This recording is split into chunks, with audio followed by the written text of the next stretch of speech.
Hola, bienvenidos. Este canal tiene dos temas básicos fundamentales. Uno, la mecánica, otro, la geometría diferencial. Y por muy buenas razones. La primera de estas razones, y la única que mencionaré, es que la geometría diferencial es el prolegómeno necesario a cualquier reflexión sobre la mecánica. Seguramente muchos creerán que no, debido a la lectura que han hecho de tantos textos elementales de mecánica en los que la geometría diferencial no aparece por ningún lado. Sin embargo, la derivada es un concepto geométrico diferencial, aunque a muchos quizá no se les ocurra, porque generalmente se le da la interpretación de una velocidad.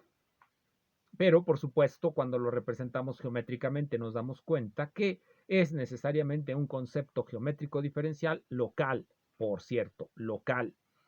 Entonces, por eso en este canal se habla muchas veces de mecánica y muchas veces de geometría diferencial, ya que una implica a la otra.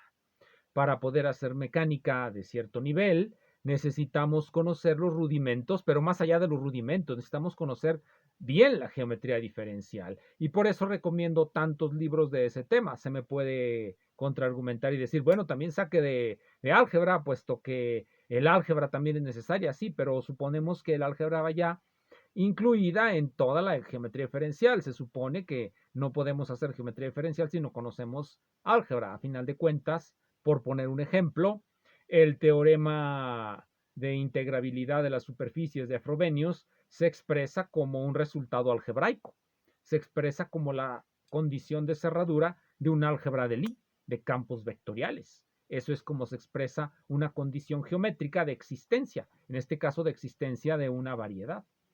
Entonces voy a recomendar algunos libros más de geometría diferencial, en particular de geometría diferencial.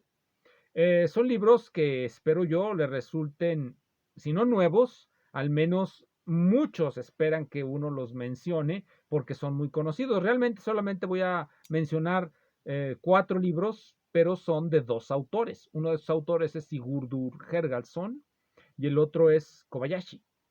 Nada más digo el apellido porque el nombre realmente no sé cómo se pronuncia. Shoshichi Kobayashi, algo así. Shoshichi Kobayashi, según yo, esa es la pronunciación. Pero bien, entonces vamos, después de esta pequeña introducción, vamos a los libros. En particular vamos a comenzar con este, que es bien conocido.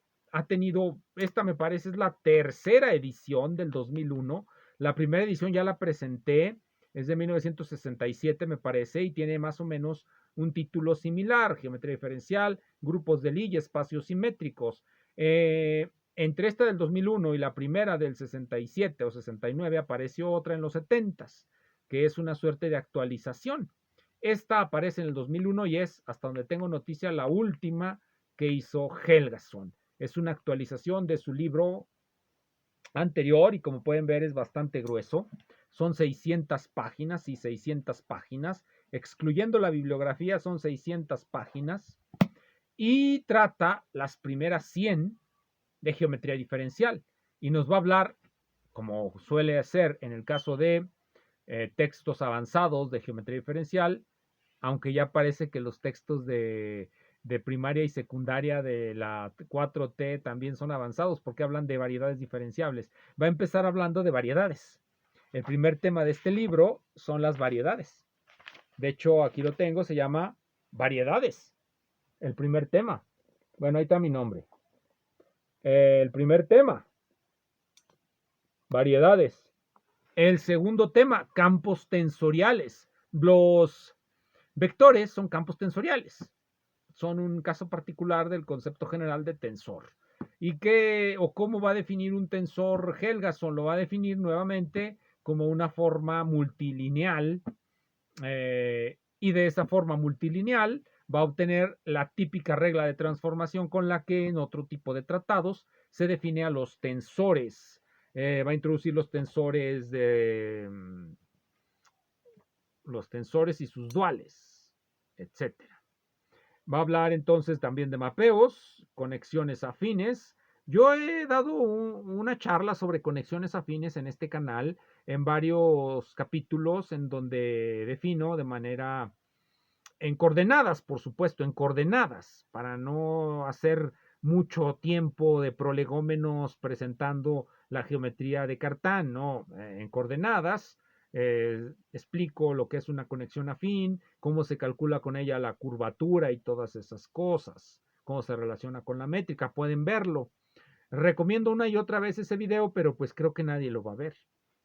Después de las conexiones afines, habla del mapeo exponencial, nos habla de las ecuaciones estructurales, de la conexión riemanniana, de variedades riemannianas completas, de curvatura seccional y ya. Bueno, ¿qué más queremos? Son 100 páginas de geometría diferencial verdaderamente de buen nivel, de buen nivel. Seguramente hoy día muchos dirán que hay unas con más nivel, otras eh, más pedagógicas, etcétera, pero la de Helgason empieza a buen nivel y en cierto sentido uno puede ver, si lee uno varios tratados de geometría diferencial, uno puede llegar a notar, que los autores utilizan definiciones que no son necesariamente equivalentes de variedad. La definición de variedad ya empezó a partir del siglo XX, a principios del siglo XX ya se conocía la idea de variedad porque ya se sabía que no había una parametrización global de las superficies. Todas las superficies de la geometría diferencial elemental, en ocasiones, no todas, pero en ocasiones se necesitan varias funciones para representárnoslas. La más sencilla es la circunferencia, que necesitamos dos cartas cuando utilizamos la representación cartesiana. Incluso en la representación polar se necesita hacer ciertas modificaciones para mantener la univalencia de las funciones que se utilizan. Es decir, siempre hay problemas para representarnos globalmente, es decir, en grande, toda la variedad. Localmente, no. Y de hecho, la idea de carta local es la idea de localidad en la topología de las variedades diferenciables. Local es aquello que está dentro de una carta local. Muchos van a definir la variedad con ayuda del concepto de carta local y de conjunto maximal de cartas locales o atlas.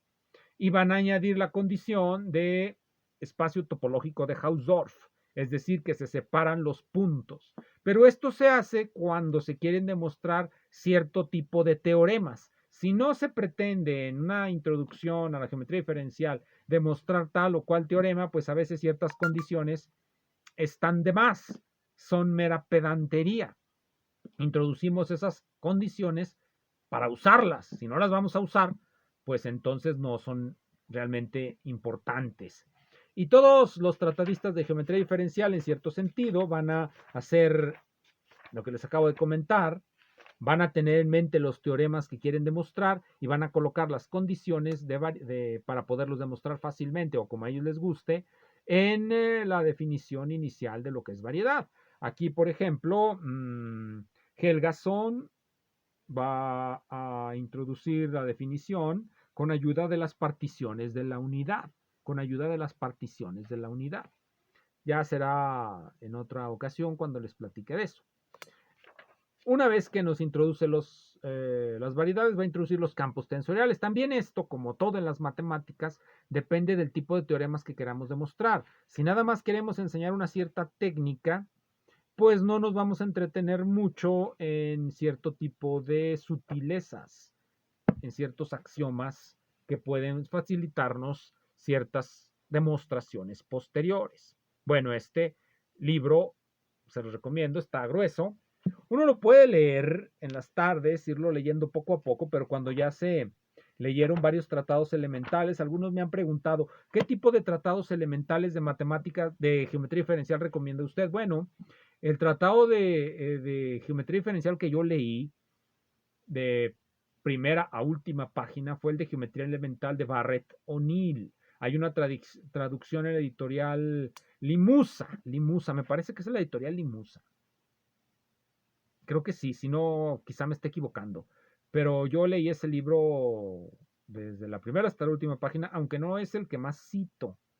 en los artículos que escribo donde utilizo geometría diferencial, por extraño que parezca, el libro que más cito no lleva el título Geometría diferencial. Se titula Estructura de los sistemas dinámicos de Jean-Marie Soriau. Jean-Marie Soriau, Estructura de los sistemas dinámicos. Ese es otro libro que más bien es el que moldeó mi notación y mi forma de concebir, en particular la teoría de la integrabilidad de las variedades diferenciables, el teorema de Frobenius, por poner un ejemplo, o el famoso teorema de Cartan, el famoso teorema de Derram, el famoso mapeo de Derram. También recuerdo aquí en este momento una discusión en la literatura acerca de los usos del teorema de Helmholtz. Hay gente muy extravagante que dice que la única manera de resolver las ecuaciones de Maxwell es a través del teorema de Helmholtz. Uno de ellos es Jefimenko. Si ustedes han leído los libros de teoría electromagnética de Jefimenko, sobre todo retardación y relatividad, donde propone su nueva ciencia de la retardónica, y que pues uno puede simplemente todos sus cálculos, supuestamente cálculos retardónicos, uno los puede sustituir por distribuciones en el sentido de Lori Schwartz. Pero bueno, uno puede ver que a veces exageran y el teorema de Helmholtz es útil para resolver las ecuaciones de Maxwell cuando utilizamos el método de los potenciales. Ahora bien, el teorema de Helmholtz puede tener varias versiones si es que los campos vectoriales dependen o no del tiempo. Pero esto es irrelevante porque el teorema de Helmholtz es una formulación en coordenadas local de la famosa descomposición de Hodge. La famosa descomposición de Hodge. Esa descomposición Hodge la presenta en muchos artículos, pero solo recordar aquí uno de los libros clave. Bueno, eso de decir libros clave es una tontería que les gusta mucho a los humanistas. Tal autor es clave, si no lo leemos no podemos comprender el siglo XX. Tal autor es la llave de la filosofía, etc. En este caso, bueno, el libro de Hodge, que se llama Integrales Armónicas, es una bastante solvente introducción a la geometría diferencial desde el punto de vista homológico, Pero bueno, dejemos esos comentarios. Vamos al siguiente libro. Este es uno que a mí me parece muy legible, pero por supuesto ya necesita que uno conozca la geometría diferencial, que haya leído ese libro que les recomendé de O'Neill o el de Soriau. Se llama Grupos de transformaciones en la geometría diferencial. El título es importante porque no se llama Grupos de transformaciones y geometría diferencial. No necesariamente se debe de leer como un libro de texto. Esta es una investigación sobre la manera en cómo la geometría diferencial se puede simplificar mediante el uso de grupos de transformaciones. La idea parece un lugar común y sin embargo cuando leemos el libro, nos damos cuenta de, nosotros estamos pensando mal todo. Nosotros estamos pensando mal todo cuando leemos a Kobayashi. Por ejemplo, él mismo lo dice en la introducción, nos dice que no va a demostrar teoremas que sean muy complicados. Hay teoremas que son larguísimos de demostrar y que terminan por ser verdaderamente inútiles. Yo recuerdo un artículo que leí en una revista que no recordaré, de dos autores que hablaban sobre las constricciones no holonómicas.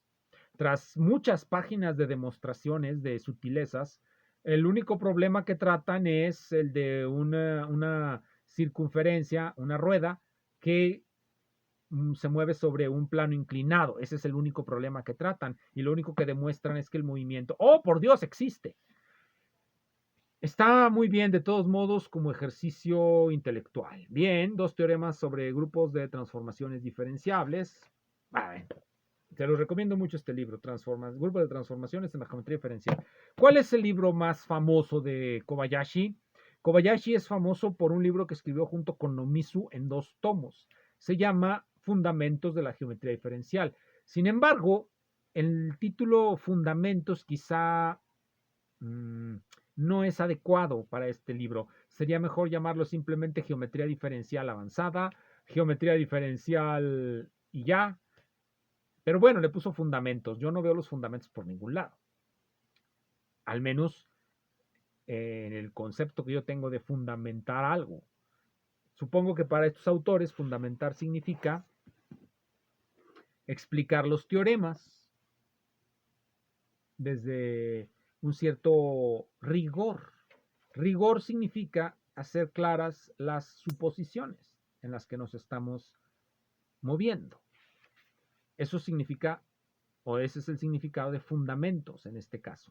De lo que va a tratar este libro, Fundamentos de Geometría Diferencial, les he presentado yo muchos libros que se titulan así, Fundamentos de Geometría Diferencial, y viene a mi mente ese libro de Bela Kerekjarto, Fundamentos de Geometría, en donde pues ese sí tiene un concepto muy parecido al que yo tengo de fundamentos. Aquí lo único que vemos es que por fundamentos se entiende una cierta presentación rigurosa porque hace explícitos todos los supuestos en los que o con los que va a realizar sus cálculos y sus definiciones. Los libros de matemáticas están llenos de definiciones porque para poder demostrar, pues hay que definir. Entonces va a comenzar con el concepto de variedad diferenciable, un concepto que ya he mencionado mucho y lo va a presentar, Kobayashi lo presenta y de ahí tras él un montón de imitadores con ayuda de las cartas locales. Birkhoff lo presentaba de esa manera, aunque no con la notación que se usa hoy, sino con la notación de hace 120 años, que bueno, no había pasado por la revolución de Cartán. Entonces aquí vamos a ver variedades diferenciables, la teoría de las conexiones riemannianas y los grupos de holonomía. Lamentablemente pues no tengo las cubiertas como para estárselos enseñando así y que vean aquí, bueno, algo, bueno, este es el libro, el volumen 1. Hay un volumen 2, ojalá hubiera un volumen 3, es el volumen 2, aquí lo pongo, Fundamentos de Geometría Diferencial, volumen 2, este es del 69, InterScience Publishers. ¿Y dónde va a comenzar este libro que se plantea como una continuación? Bueno, supongo yo que cuando uno ve dos libros y uno es volumen 1 y otro volumen 2, ahí uno supone que uno es continuación del otro, pero no necesariamente es así. Kobayashi nos lo aclara, que sí es así en este caso, hay una ordinalidad en el tratamiento de los temas. Va a hablar de sus variedades, variaciones de la integral de longitud. La integral de longitud es muy importante en la mecánica. La integral de longitud es muy importante en la mecánica y su generalización, que es la integral de acción, son muy importantes en mecánica, pero a los físicos les enseñan únicamente la primera variación. Kobayashi comienza con algo que se llama campos de Jacobi. Los campos de Jacobi aparecen cuando hacemos la segunda variación. Y esto ya no parece ser una moneda corriente en los cursos de mecánica, que debería de serlo, que debería de serlo. Nos vemos en la siguiente. Gracias.